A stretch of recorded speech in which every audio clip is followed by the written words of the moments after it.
Hello viewers, আসসালামু আলাইকুম। Welcome back to my channel Iti's kitchen BD. আজকে আপনাদের সাথে আমার জনপ্রিয় একটি নাস্তা রেসিপি শেয়ার করতে এলাম। আজকে দেখাবো কীভাবে ডিম পাউরুটি বাসায় ঝটপট তৈরি করতে পারেন আর অল্প তেলে। একটা বাটিতে প্রথমে 3টা ডিম নিয়ে নিচ্ছি। ডিমটা আপনারা চাইলে বেশিও নিতে পারেন, আবার একটু কমও নিতে পারেন। একটা ব্রেড নিয়ে নিয়েছি আর 3টা ডিমের সাথে আমি এখানে 3 চামচ চিনি দিয়ে দিচ্ছি।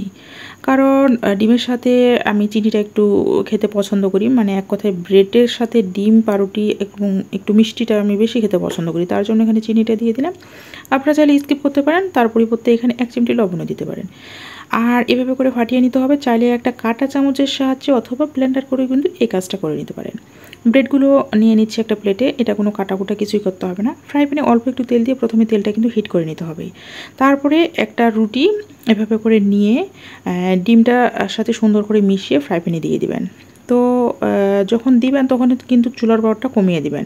কমিয়ে দিলে এটা বেশি কড়কড়া করে ভাজা হবে না, জাস্ট নরম থাকবে আর ডিমটার সাথে সুন্দরভাবে ভাজা হয়ে যাবে।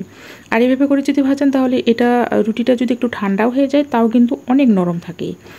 আর যদি একটু বেশি কড়া করে ভাজান তাহলে যখন ঠান্ডা হয়ে যাবে তখন কিন্তু এই রুটিটা শক্ত হয়ে যাবে, খেতে কিন্তু একটু টেস্টটা ভালো আসবে না আর কি। তো দেখুন অল্প একটু তেল দিয়ে কিন্তু আমি 3টা রুটি কিন্তু মোটামুটিভাবে ভেজে নিয়েছি। আর অল্প তেলে এই কাজটা করতে পারেন। কমপ্লিট হয়ে গেল আমার এই ডিম পাউরুটি রেসিপি। আশা করি ভিডিওটা ভালো লেগেছে। আর যারা খেতে পছন্দ করেন নিশ্চয়ই এতক্ষণে জিভে জল চলে এসেছে।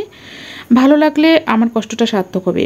এত কষ্ট করে আপনাদের জন্য ভিডিও বানাই আর আপনাদের একটা কমেন্ট করতে অনেক কষ্ট হয়। যাক, এত কষ্ট করার দরকার নেই, একটা লাইক দিলেই হয়ে যাবে।